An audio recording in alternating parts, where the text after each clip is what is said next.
Salam dəyərli müəllimlər, Azərbaycan Respublikası Təhsil İnstitutu ibtidai sinif müəllimləri üçün illər öncə sınaq imtahanı təşkil etmişdi. İllər öncə dedikdə 2021-ci ilin iyun ayında təşkil etmişdi bu imtahanı. İmtahanda çox gözəl suallardan istifadə olunmuşdu. Bu sınağa həm müəllimlərin işə qəbuluna hazırlaşanlar, həm də sertifikasiya imtahanına hazırlaşanlar baxa bilərlər. Yəni bu sınaq müəllimlərin işə qəbuluna hazırlaşanlar üçün təşkil edilmişdi. Lakin hazırki dövrdə, indiki vaxtda sertifikasiya üçün çox vacib suallardır, önəmli suallardır. Linki çox güman ki, aşağıda yerləşdirəcəyəm. Girib rahatlıqla işləyə bilərsiniz. Deyək ki, linkə girməkdə çətinlik olan müəllimlər var. Onda onlar isə ekranı dayandıra-dayandıra sınağı işləyə bilərlər. Həm ekranı dayandıra-dayandıra işləyənlər, həm də link vasitəsilə işləyənlər neçə səhv, neçə düzləri olduğunu rəy hissəsində, yəni bu videonun aşağısında rəy hissəsində bizə bildirə bilərlər. Görək ki, neçə səhv, neçə düzünüz oldu. Növbəti sınaqların gəlməsini istəyirsinizsə, abunə olmağı unutmursunuz. Və son olaraq isə dərs qruplarımız haqqında qısa məlumat vermək istəyirəm. Çox vaxtınızı aparmayacağam. Dərs qruplarımız inşallah ki, sentyabr ayından fəaliyyətə başlayacaq. Yəni hal-hazırda qeydiyyat davam eləyir. Hazırda qeydiyyat üçün WhatsApp nömrəsinə, ekranda göstərilən WhatsApp nömrəsinə yazaraq qeydiyyatdan keçə bilərsiniz və eyni zamanda dərs qruplarımız haqqında ətraflı məlumat əldə edə bilərsiniz. Qısa olaraq qeyd edeyim ki, bu dərs qruplarına qoşulanlar nələr əldə edirlər? Bütün mövzuların izahını, Dövlət İmtahan Mərkəzinin test toplusunun izahını, daha sonra əlavə vərdiş testləri, eyni zamanda quizlər və onların izahlarını, həftəlik və aylıq sınaq imtahanları, daha sonra sual-cavab WhatsApp qrupunda sual vermə imkanı əldə edirlər. Eyni zamanda model suallar üzərində də çalışırlar və xüsusi olaraq mətn tapşırıqları müəllimlərə təqdim olunur ki, bilirsiniz ki, son illərdə artıq sertifikasiya imtahanında, həmçinin MİQ imtahanlarında daha çox mətn tapşırıqları salınır və bütün bunları nəzərə alaraq mətnlərlə bağlı xüsusi sınaqlar və xüsusi mətn tapşırıqları sizlərə işlədiləcək.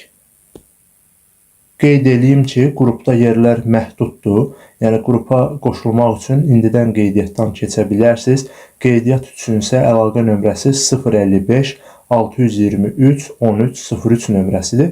Bu nömrəyə yaza bilərsiniz. Bu nömrədən sizə ətraflı məlumat verəcəyəm. İndi isə başlayaq sualların izahına. İzaha keçid etməzdən əvvəl sizə bir şey göstərim. Burada imtahan haqqında məlumat gəlir, daha sonra qaydalar, yəni imtahanla bağlı qaydalar gəlir. İmtahana başlamaq istəyirsinizsə, imtahana başla düyməsinə vuran kimi ekranda vaxt geriyə saymağa başlayacaq. Yəni, hələ ki, ekranda imtahana başla düyməsinə vurmadığınıza görə vaxtınız da getmir. Haçan başla düyməsinə vurursunuzsa, elə həmin anda imtahan da başlayır. Gəlin vuraq. İnternet ola bilər ki, bir qədər zəifdir. Ona görə də girmək biraz çətinləşə bilər. Aha. Baxın, ekranda vaxt geriyə saymağa başlayıbdır. Eyni zamanda onun yanında bitir düyməsini görürsünüz. Və suallarla tanış olmaq üçün isə, gəlin həmin hissəni göstərim sizə. Sayt çox mükəmməldir və siz sınağı da elə sayt vasitəsilə işləyəcəksiniz. Belə ki, sizlərə təqdim edilmiş istər mövzu sınaq imtahanlarını, istərsə də ümumi sınaq imtahanlarını bax bu sayt vasitəsilə işləyəcəksiniz ki, imtahana daha rahat hazırlaşa biləsiniz. Sanki bu sayt imtahan atmosferi yaradır. Yəni, ekranda vaxtın yetməsi, bitir düyməsini vuran kimi nəticənin dərhal hesablanıb ekrana gəlməsi, neçə səhv, neçə düzün olmasını görmək, bu tipli xüsusiyyətlər MİQ və sertifikasiya imtahanının xüsusiyyətidir. Baxın, ekranda vaxt geriyə saymağa başlayıbdır. İndi mən ekranı dayandırdım deyə vaxt geriyə saymağa dayandırıbdır. Amma sizlərdə qətiyyən dayandırmayacaq ta imtahanı bitir düyməsinə vurana kimi. Çünki mən hal-hazırda ekranın görüntüsünü saxlamışam və bitir düyməsinə vuran kimi də sizdən soruşur ki, təkrarən suallara baxmaq istəyirsiniz, yoxsa dəqiq bitirmək istəyirsiniz. Daha sonra burada suallar butonuna, indi baxın bu hissəyə baxsanda suallar ardıcıl görünə bilər və eyni zamanda tək-tək görünə bilər. Bunu siz seçəcəksiniz. Suallara baxmaq üçünsə suallara bax düyməsinə vura bilərsiniz və yaxud da elə birinci sualdan başlayıb bu formada ardıcıl davam edə bilərsiniz. Gəlin indi göstərək onu. Baxın, burada həmin düyməyə vuranda görürsünüz ki, qeyd olunub ki, suallar tək-tək göstərilsin və ya ardıcıl göstərilsin. Gəlin ardıcıl göstərilsinə vuraq, baxaq. Bax, 1-ə vuranda avtomatik ardıcıl bu formada göstərir. Bir də var, bu formada göstərilsin. Baxın, bura vurduq, tək-tək göstərilsin. İndi gəl həmin hissəyə baxaq. Müəllimlərin işə qəbul imtahanında və eyni zamanda sertifikasiya imtahanında suallar tək-tək ekranda göstərildiyinə görə, yəni növbəti düyməsinə vura-vura digər suallara keçdiyinizə görə tövsiyə edərdim ki, sualları tək-tək işləyəsiniz. Baxın, vurduq ekrana. Görürük ki, artıq tək-tək görsənməyə başladı və burada növbəti düyməsi və geriyə düyməsini də görürsünüz. Baxın, gəlin onları daha dəqiq formada sizlərə göstərim. Bu sayt çox mükəmməldir. Baxın, əgər növbəti suala keçmək istəyirsinizsə, bu düyməyə vurursunuz.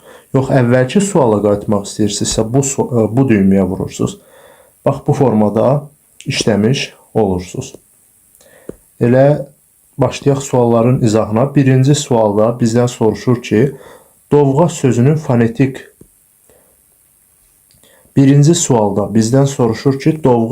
fonetik təhlilindəki səhvi müəyyən edin. Fonetik təhlil dedisə, demək ki, həmin sözün düzgün tələffüzünü də qeyd etmək lazımdır. Dovğa sözü yeni qaydalara uyğun olaraq dovğa formasında tələffüz olunur. Yəni, ov-öv birləşməsində artıq v samiti düşmür. Yəni, dovğa formasına keçmir. Yəni, necə var, o cürdə qalır. Sözdə 3 samit var. Bəli, baxın, 1, 2 və 3 samit var. Biz burada sözün düzgün tələffüzünə baxırıq. Baxmayaraq ki, həm yazılışda, həm də tələffüzdə samitlər eynidir. Amma vərdiş halını almaqdan ötürü mütləq şəkildə transkripsiyaya nəzər salmaq lazımdır. Bu fikir doğrudur. Bizə səhv fikir lazımdır. Ahəng qanunu gözlənilib. Ahəng qanunu sözün yazılışı əsasında aparılır. Qalın və qalın saitlər iştirak edib də ahəng qanunu gözlənilib, doğrudur. Vurğu birinci hecəyə düşür. Biz dovğa demirik axı, biz dovğa deyirik. Düzdürmü? Yəni vurğunu sonda deyirik. Demək ki, vurğu sondadır, birinci saitin üzərində deyil. Demirik ki, dovğa, deyirik dovğa. Yəni vurğunu sonda deyirik. Ona görə də bu fikir yanlışdır, doğru cavab C variantıdır.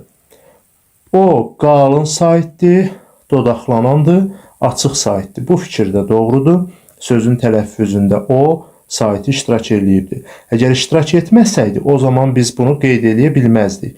Yadınızda qalsın ki, saitlərlə, samitlərlə bağlı məsələləri biz sözün düzgün tələffüzü üzərində həll edirik. Yəni, transkripsiyaya nəzər salmaq lazımdır. Sözdəki samitlərin hamısı cingiltilidir. Baxın, bu xüsusiyyəti tapmaqdan ötürü biz mütləq şəkildə sözün düzgün tələffüzünə baxmalıyıq. İndi deyə bilərsiniz ki, ay müəllim, onsuz da sözün yazılışında da, tələffüzündə də eyni samitlər iştirak edir də. Buna nə gərək var ki? Yadınızda qalsın ki, yəni vərdiş halını almaq istəyirsinizsə, onda mütləq şəkildə bu qaydaya əməl eləyin. Yəni, samitlər və saitlərlə bağlı məsələlərdə sözün düzgün tələffüzünə baxın. Cingiltili samit qeyd olunub ki, hamısı cingiltilidir. D cingiltilidir, V cingiltilidir və həmçinin Q da cingiltili samitdir. Bu fikir də doğrudur. Düzgün cavab C variantıdır. Növbəti suala baxaq. Növbəti sualımız mətnlə bağlıdır. İlk növbədə mətni oxuyacağıq, daha sonra mətnlə bağlı variantlara baxacağıq.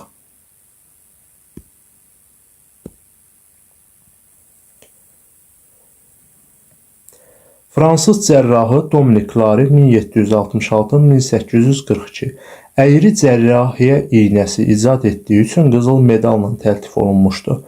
Ona uğur gətirən ixtiralardan biri də təcili yardım karetasının düzəldilməsi idi. 1792-ci ildə Fransa, Avstriya və Prusiya ilə müharibə apararkən Clary başqa bir kəşfə imza atdı. O, başa düşdü ki, döyüşdə yaralananları böyük və ağır furqonlarla ön xəttdən çıxarmaq çox çətindir. Odur ki, yüngül və cəld hərəkət edən arabalar icad etdi ki, onlarla yaralıları tez bir zamanda hospitala çatdırmaq mümkün idi. Mətndəki məlumatlara əsasən bu nəticəni çıxarmaq olar. Aha. Nəticə çıxarmaqla bağlı mətndir. A variantını oxuyuruq. Təcili yardım karetasının ixtirası Lariyə böyük uğur gətirmiş və bu ixtiraya görə cərrah qızıl medalla təltif olunmuşdu. Burada qeyd olunub ki, əyri cərrahiyyə iynəsi icad etdiyi üçün qızıl medalla təltif olunmuşdu. Təcili yardım karetasını ixtira etdiyi üçün yox. Bu fikir yanlışdır. Yəni bu nəticəni çıxarmaq olmaz. B variantı. Cəld hərəkət edən arabaların icad olunmasına səbəb müharibə zamanı yaralıların cəbhənin ön xəttindən çıxarılmasında olan çətinlik idi. Bəli, bu fikir doğrudur. Baxın, artıq onlar yaralıları tez bir zamanda hospitala çatdırmağa nail olmuşdular. Yəni bu fikir doğrudur. Bu nəticəni çıxara bilərik. Doğru cavab B variantıdır. Fransa, Avstriya və Prusiya ilə müharibə apararkən cərrah və ixtiraçı Dominik Larinin 50 yaşı var idi. Bu fikir yanlışdır. Baxın, müharibə 1792-də baş verib, düzdürmü? Və Lari də 1766-da doğulubdur. İndi bunları çıxırıq. 12-dən 6 çıxanda qalır 6. Burada qaldı 8. 8-dən 6 çıxanda da qalır 2. 26 yaşı olubdur. 50 yaşı olmayıbdır. Bu fikir yanlışdır. Bu nəticəni çıxarmaq olmaz. Fransız cərrahı 76 yaşlı Dominik Lari Fransanın Avstriya və Prusiya ilə apardığı müharibədə vəfat etmişdi. Baxın, 1792-ci ildə baş veribdi müharibə. Yəni Fransanın Avstriya və Prusiya ilə apardığı müharibə. Lari isə 1842-ci ilə qədər yaşayıbdı. Yəni 1792 ara, 1842 ara. Ona görə bu fikirdə mətnin məzmununa uyğun gəlmir. Yəni bu məlumatı, bu nəticəni çıxara bilmərik. Əyri cərrahiyyə iynəsi icad edən Dominik Lari fransız mühəndisi idi. Mühəndis deyildi, cərrah idi. Fikir versəz qeyd olunub ki, cərrahdır. Bu fikirdə uyğun gəlmir. Doğru cavab B variantıdır. Növbəti suala keçək. İsmi xəbərli cümləni göstərin. Gəlin baxaq. Bağçamızda güllər səliqə ilə əkilmişdi. Əkilmişdi nə etmişdi? Xəbərdir və feili xəbərdir. Düzdürmü? Əkilmişdi. Burada məhsul növdə olan feildir və ümumiyyətlə feildir. Ona görə də bu cümlənin xəbəri feili xəbərdir. İsmi xəbər deyil. Daha sonra qərq olmaq feili, yəni feillə ifadə olunduğuna görə feili xəbərdir. Arzulayıram, nə edirəm? Görürük ki, burada da həmçinin feillə ifadə olunub, demək ki, feili xəbərdir. İlk dəfə oluram, burada ol, et, bil, qıl, müstəqil işlənibdir. Oluram, bilirik ki, feildir. Nə edirəm? Oluram. Yəni, feillə ifadə olunduğuna görə də feili xəbərlidir. Gərəksən, gərək, var, yox, gərək, mümkün, bəs tipli predikativ sözlər suala cavab vermədən cümlənin ismi xəbəri olur. Düzdürmü? Burada gərək artıq ismi xəbər mövqeyində çıxış eləyib. Doğru cavab C variantıdır. Bir şey qeyd edeyim ki, gərək sözünü bəzən predikativ söz kimi, yəni bəzi cümlə daxilində də predikativ söz kimi düşünənlər var. Məsələn, qeyd edək ki, gərək sən məni anlayasan. Baxın, burada olan gərək predikativ söz deyil, ədatdır. Ədatdır. Yəni, kaş, gərək, kaş ki, təki barı bircə ədatlarındandır, yəni ədatdır. Bir də qeyd oluna bilər ki, gərək ki, vergül, biz də onu anlayaq. Bax, burada gərək ki sözü isə ondan sonra da vergül qoyulub. Modal sözdür.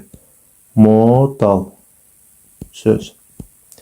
Bir də belə verilə bilər. Sən bizə gərəksən.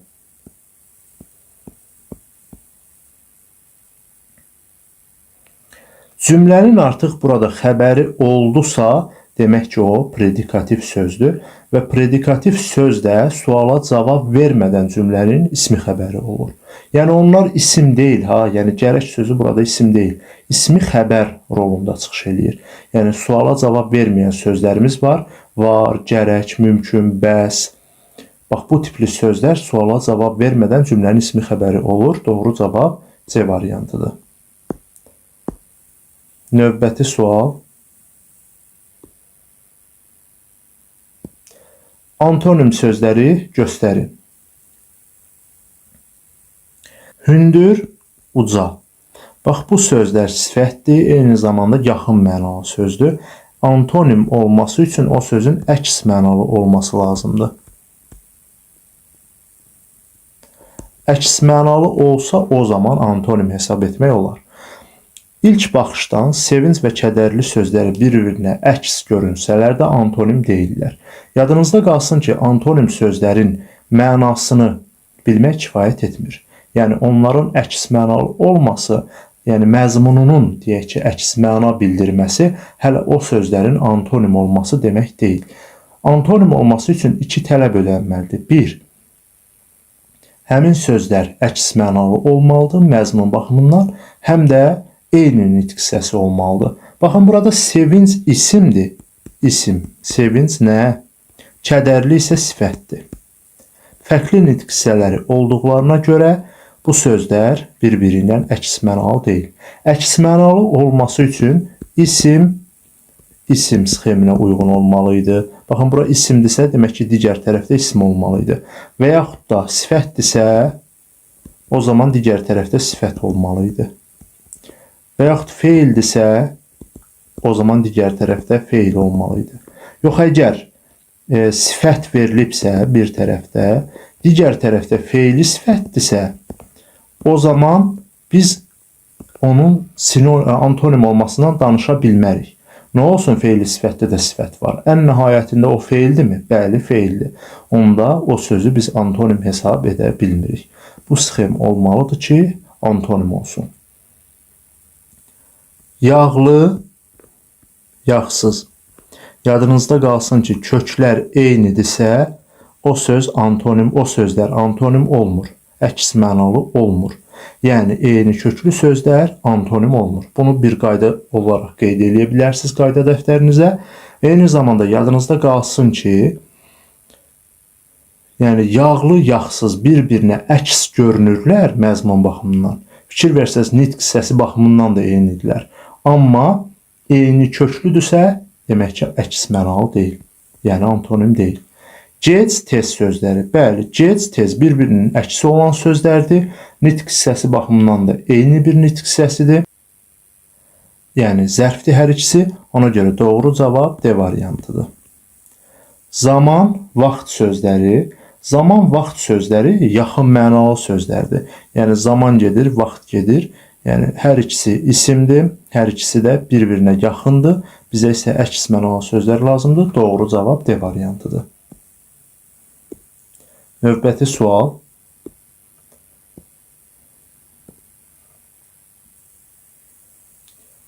Bu əvəzliklərdən biri mənsubiyyət şəkilçisi ilə işlənmir. Deyə bilərəm ki, məsələn, onun eləsi. Baxın, mənsubiyyət şəkilçisi qəbul elədi. Düzdürmü? Yəni, biz bunu əzbərləmirik. Sadəcə olaraq mənsubiyyətə görə dəyişirik. Bu da kifayət eləyir. Məsələn, onun, heç kimi. Baxın, yəli çalılı sözü artırdım, mənsubiyyəti qəbul elədi. Onun nəyi bitişdirici samitdir və ən nəhayətində burada mənsubiyyət şəkilçisi artırmaq oldu. Onun hər şeyi. Görürükmü? Burada mənsubiyyəti artırdıq. Demək ki, artırmaq olur. Nə isə. Burada bəzən yanlışlıq edirlər. Nə hissəsini artırır, sonra isəni ona artırır. Yəni, belə olur da, nəyi isə, onun nəyi isə.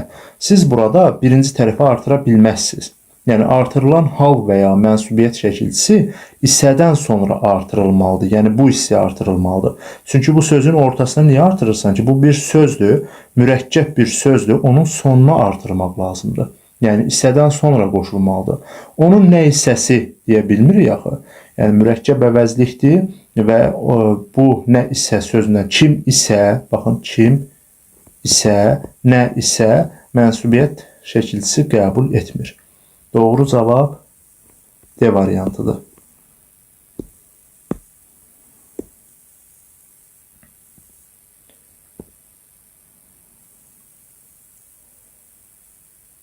Təsirli halda olan isimlə başlayan cümləni müəyyən edin.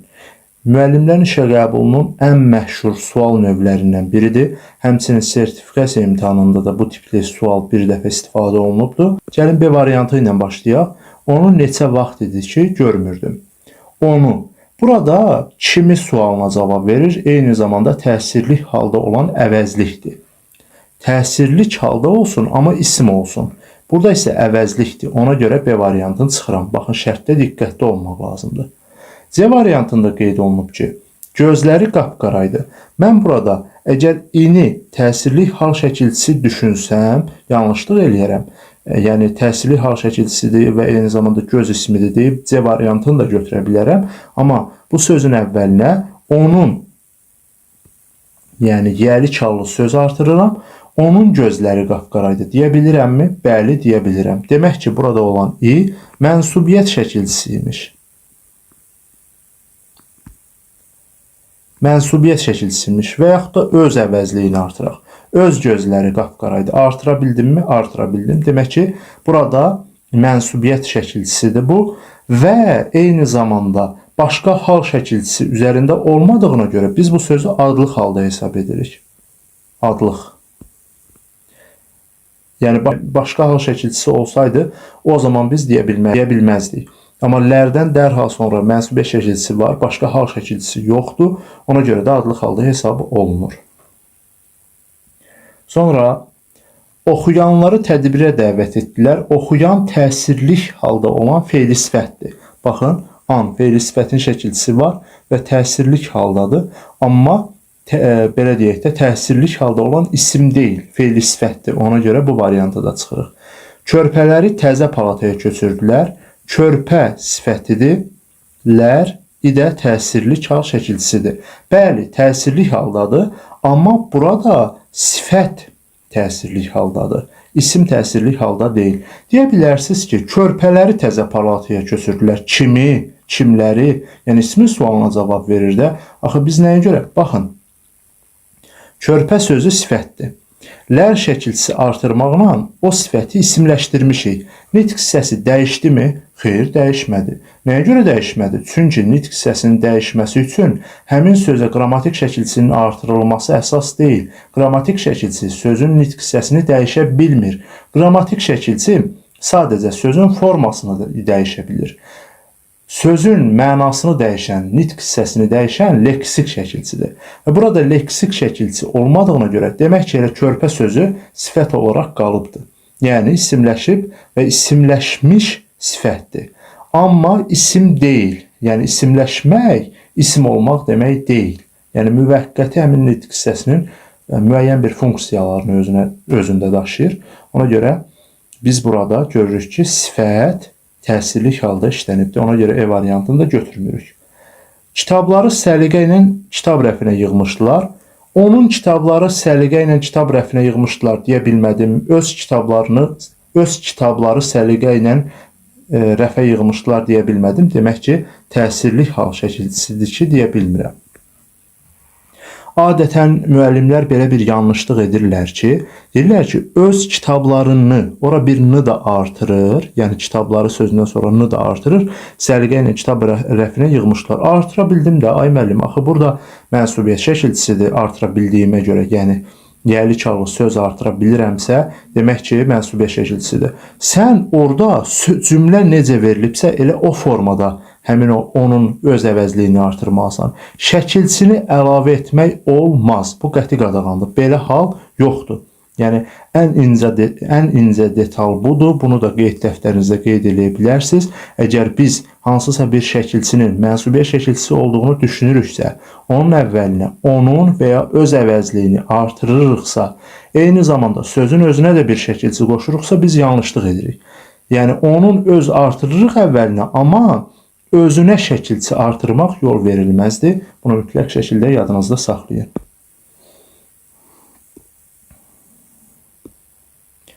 Növbəti testə baxaq. Baxmayacaqdı sözündə şəkilçilər hansı ardıcıllıqla verilmişdir?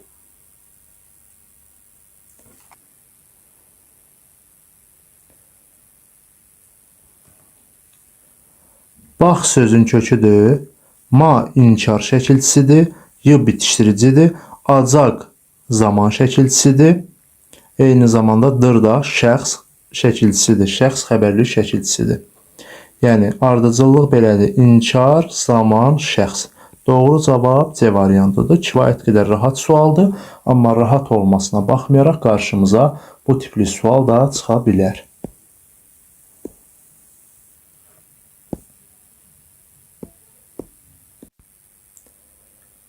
İndi isə 8 nömrəli test tapşırığına baxırıq. Konkret isimlərdən düzəlmiş mücərrəd isimlər cərgəsini göstərin. Demək, konkretdən yaranmalıdır və ən sonda da mücərrəd olmalıdır. A variantında vətəndaş və əməkdaş sözləri verilibdir. Bunlar konkret şəxs bildirir. Demək ki, konkret isimlərdir, mücərrəd deyirlər. Ona görə A variantını çıxırıq. Daha sonra xəttat da şəxs bildirir və eyni zamanda bu da konkretdir. Yaylaq və qışlaq sözləri də konkret bir məkan bildirir. Mücərrəd deyirlər, konkretdirlər. Zibillik də konkret bir məkan bildirir. Hər hansı bir zibillərin töküldüyü bir məkandır. Yəni konkretdir. Varis sözündən varislik sözü, qardaş sözündən də qardaşlıq sözü yaranırdı. Varis və qardaş sözləri konkretdir. Yəni biz o şəxsləri görə bilirik. Kiminsə varisi varsa onu görə bilirik. Kiminsə, yəni bizim də qardaşımız var, aydın məsələdir. Qardaşı görə bilirik. Amma varislik anlayışını, qardaşlıq anlayışını görə bilmirik. Necə ki, müəllimi görürük, amma müəllimlik peşəsini görmürük. Yəni müəllimlik anlayışını görmürük. Demək, burada konkretdən yaranmış mücərrəd isimlərdir. Doğru cavab E variantıdır. Hesabat və bərabərlik sözlərinin də konkret yoxsa mücərrəd olduğunu siz rəy hissəsində qeyd eləyin.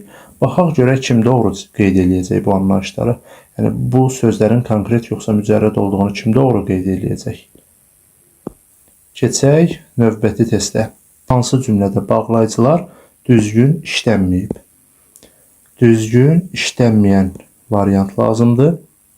B variantından başlayırıq. Gah bizim qoşun, gah da üsyançıların dəstəsi qalib gəldilər. Gah da varsa, yəni birincidən sonrakında vergül qoyulur, doğrudur.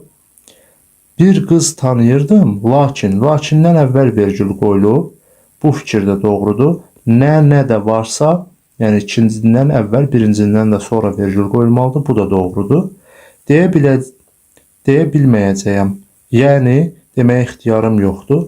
Aydınlaşdırma bağlayıcısından əvvəl vergül qoyulur, bu da doğrudur. Doğrusunu de, yoxsa səndən inciyərəm, yoxsadan əvvəl vergül qoyulub, bu da doğrudur.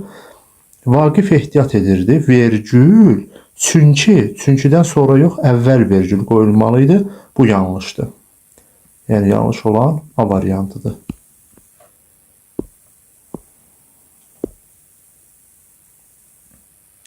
On nömrəli test tapşırığı hansı cümlədə feil məcazi mənada işlənmişdir? Feil məcazi mənada işlənsin. Müəllifin əsərlərinin çoxu yandırılmışdır. Müəllifin həqiqətən əsərləri ola bilər və həmçinin o da həqiqətən yandırıla bilər. Yəni məcazi mənada deyil.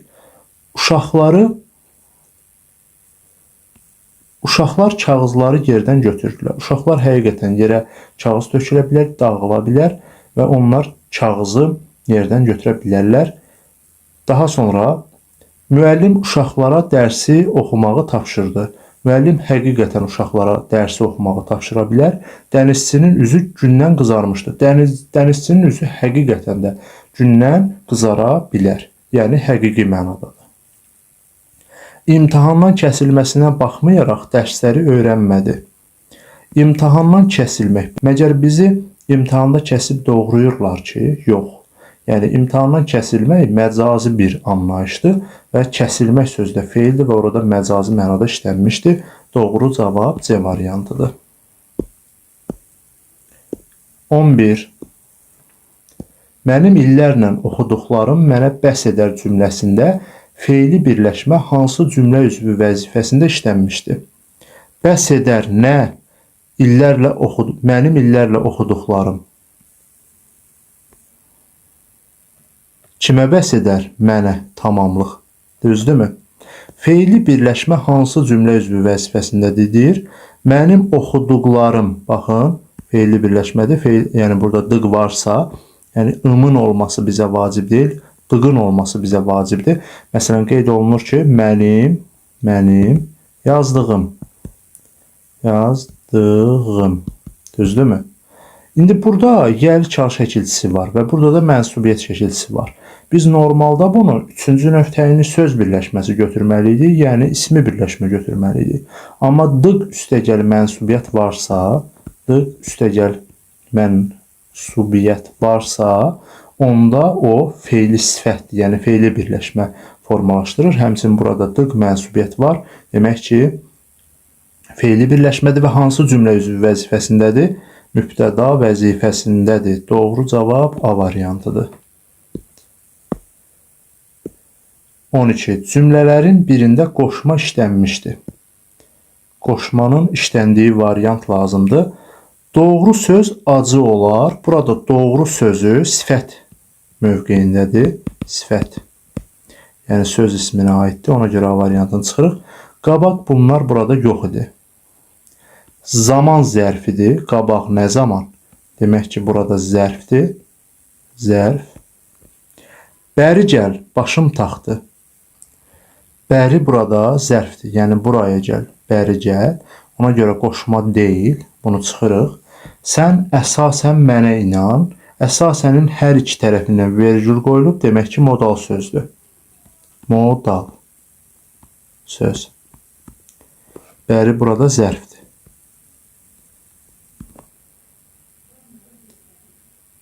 Dediklərinə əsasən mən bunu dedim. Əsasəni, məsələn, görə ilə əvəz eləyək, görə qoşması ilə. Dediklərinə görə mən bunu dedim. Yəni, biz qoşmanın digər məna növü ilə əvəz edə bildik. Demək ki, burada əsasən qoşma mövqeyindədir və vergül də işlənməyibdir. Vergül işlənməyibsə, demək ki, qoşmadır. Doğru cavab E variantıdır. Amma əsasənin hər iki tərəfindən, yəni ortada gələndə hər iki tərəfindən vergül qoyulubsa, demək ki, o söz modal sözdür. Yəni, modal sözün tələbi budur ki, mən ortada gələndə hər iki tərəfindən vergül qoyulmalıdır.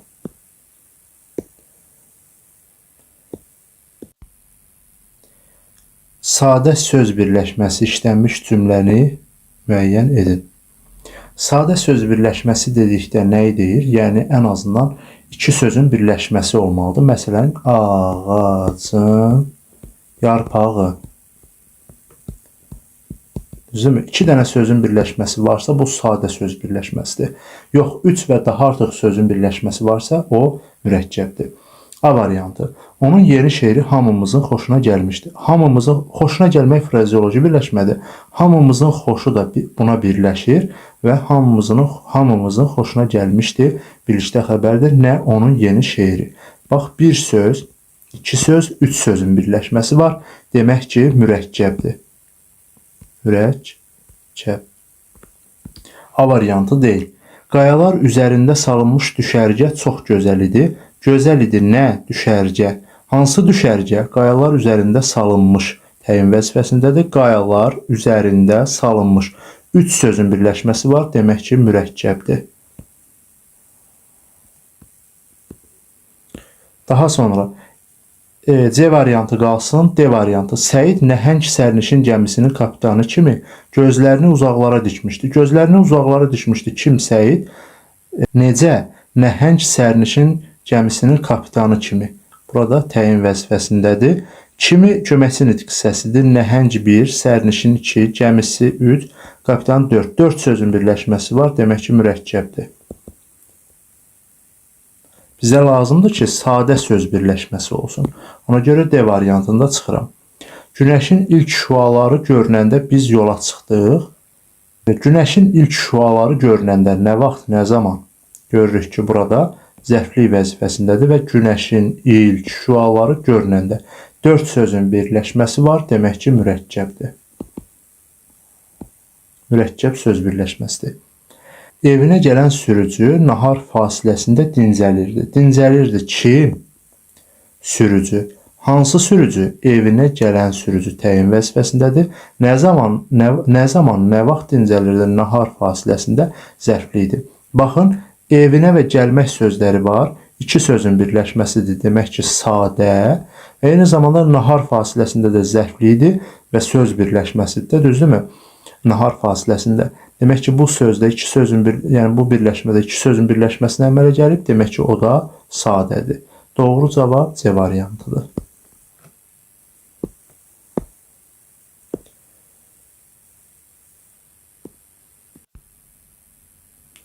Hansı cümlədə mübtəda yoxdur? Baxaq A variantına. Mən dediyiniz yeri heç vaxt görməmişəm. Görməmişəm. Kim? Mən. Baxın, mübtəda var. Demək ki, A variantı deyil. Daha sonra Aytən evləri yığışdırmaq istədi. Kim? Aytən. Mübtəda var.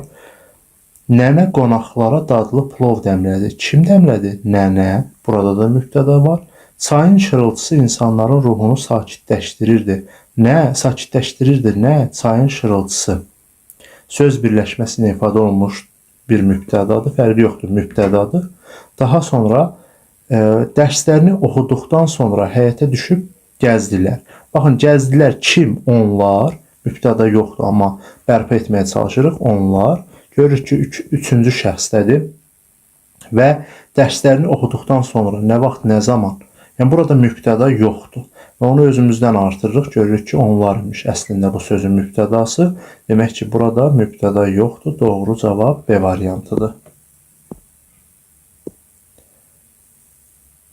15-ə baxaq.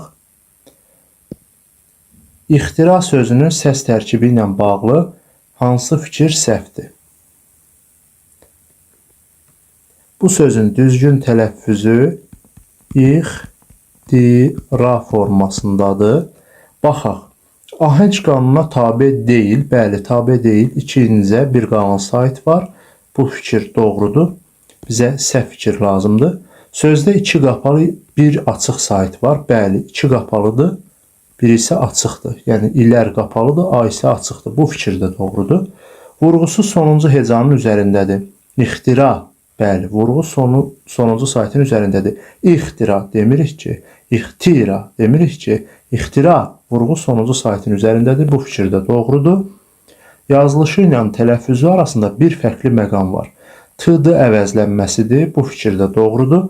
Sözdə iki kar, bir zingiltili samit var. X kar samitdir. D zingiltili samitdir. R da zingiltili samitdir. İki zingiltili samit var, bir kar samit var. Bu fikir yanlışdır. Doğru cavab A variantıdır.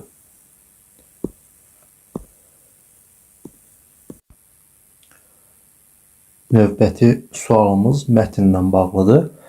Mütləq mətndəki hər bir sözə fikir vermək lazımdır. Gəlin mətni oxuyaq. Bugün hər birimizin ləzzətlə yediyi dondurmanın vətəni Çin sayılır. Qədim Çinlilər bal və meyvəni buzla qarışdıraraq dondurmanı icad etmişdilər. Bu ləzzətli təamın ölkə sərhədlərini aşması çox çəkmədi. 13-cü əsrdə səyyah Marco Polo dondurmanın reseptini İtaliyaya gətirdi. Əvvəllər dondurma yalnız hökmdarların süfrəsinə qoyulurdu, lakin dondurmanın Avropa və Amerika ölkələrində geniş yayılması üçün çox az vaxt lazım gəldi. Fərqləndirilmiş hansı söz verilmiş yaxın mənalı qarşılığı ilə mətn daxilində əvəz oluna bilməz? Gəlin baxaq. Birinci başlayıram, ləzzətlə sözü qalsın, icad sözündən. İcad kəşf ola bilər, yəni dondurmanı kəşf etmişdi, icad etmişdi. Yəni bunu əvəz eləyə bilirik. Daha sonra padşah sözünü biz hökmdar sözü ilə əvəz eləyə bilərik. Bu sözün yazılışına da fikir verin. Padişah yox, padşah formasındadır. Məhsul sözü və müddət sözü. Müddəti vaxtla əvəz etmək mümkündür. Yəni çox müddət lazım gəldi, çox vaxt lazım gəldi. Məhsul sözünü isə, məhsul sözünü bu ləzzətli məhsulun ölkə sərhədlərini aşması çox çəkmədi. Bu da uyğundur. Dadlı sözü isə ləzzətlə sözü ilə əvəz edilə bilməz. Çünki ləzzətlə, belə deyək də, yeyilmənin tərzini bildirir, yəni zərfdir. Dadlı isə sifətdir. Yəni bunları bir-biri ilə əvəz etmək olmaz. Yaxın mənalı qarşılıq deyir. Bu da eyni nitq hissəsi olmalıdır. Əgər desəydi ki, ləzzətli dondurma, onda biz onu dadlı dondurma ilə əvəz eləyə bilərdik. Ləzzətlə yediyi dondurma dediyinə görə dadlı sözünü ləzzətlə sözü ilə əvəz etmək olmur. Doğru cavab E variantı olur.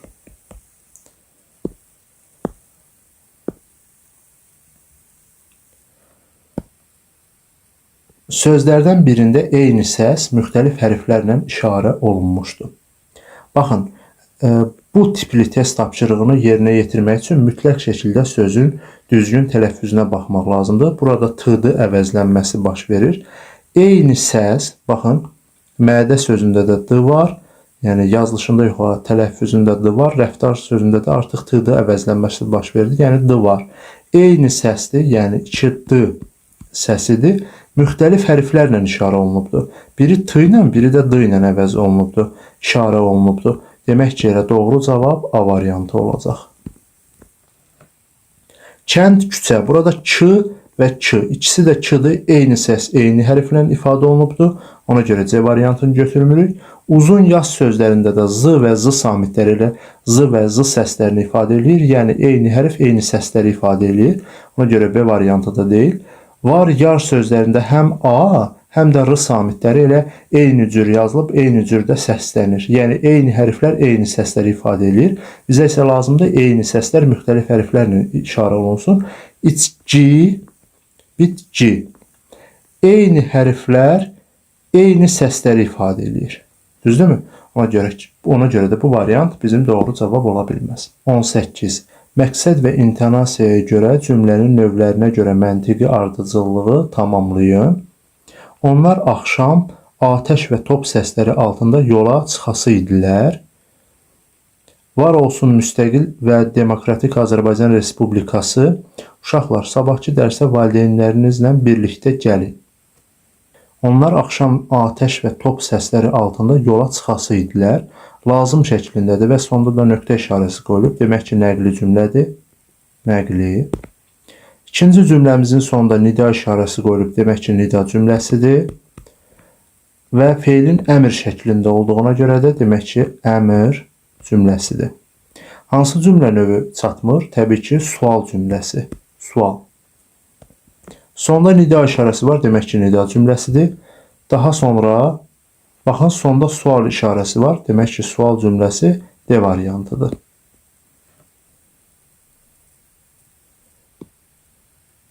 Bəxtiyar sözünün fonetik xüsusiyyətləri ilə bağlı doğru fikri müəyyən edin.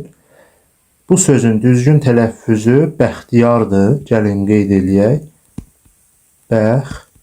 Bəxtiyar formasındadır. Doğru fikir lazımdır. İncə saitlərin ahəngi gözlənilib. Bəli, amma A saiti ahəng qanunu pozur. Ona görə A variantı doğru deyil. Vurğu ikinci hecanın üzərindədir. Bəxtiyar, bəxtiyar yox, bəxtiyar vurğu sonuncu saitin üzərindədir. Bu fikir yanlışdır. Sözdə B, D, Y, R cingiltili samitlərdir. Baxaq, B var, D var, Y var, R var. Bəli, cingiltili samitlərdir. Doğru fikir dediyinə görə doğru cavab C variantıdır. Bütün hallarda kar cingiltili samit cütlüyü işlənib. Bütün hallarda kar və cingiltili samit cütlüyü dedikdə bunun qarşılığı P olmalıdır. D-nin qarşılığı T, daha sonra Y-nin qarşılığı X samitidir və R-nın da qarşılığı yoxdur. Görürük ki, bunların ümumiyyətlə heç biri yoxdur. Yəni, kar və cingiltili samit cütlüyü əmələ gəlmir. Ona görə D variantıdır, doğru deyil. Sözdə F samitinin cingiltili qarşılığı işlənib. F-nın qarşılığı V-dır və sözdə V samiti iştirak etmir. Ona görə E variantı da doğru deyil. 1789-cu ilin aprelində Sakit Okean sularında üzən Bounty gəmisində qiyam baş verdi. Qiyamçılar kapitan və ona sadiq adamları qovdular. Onlar sonradan Pitcairn adasında lövbər salaraq yerdə qalanların qaçmasına mane olmaq üçün gəmini boşaldıb yandırdılar. Hansı sözün izahı mətnin məzmununa uyğun deyil? Gəlin baxaq. Lövbər gəmini və üzücü mayakları yerdə saxlamaq üçün suya buraxılan zəncirə bağlanmış qarmaqlı metaldır. Bu fikir doğrudur. Sadiq, sədaqətli olan sədaqətli, vəfalı deməkdir. Doğrudur. Qiyam öz başına qeyri-mütəşəkkil üsyandır. Bu da doğrudur.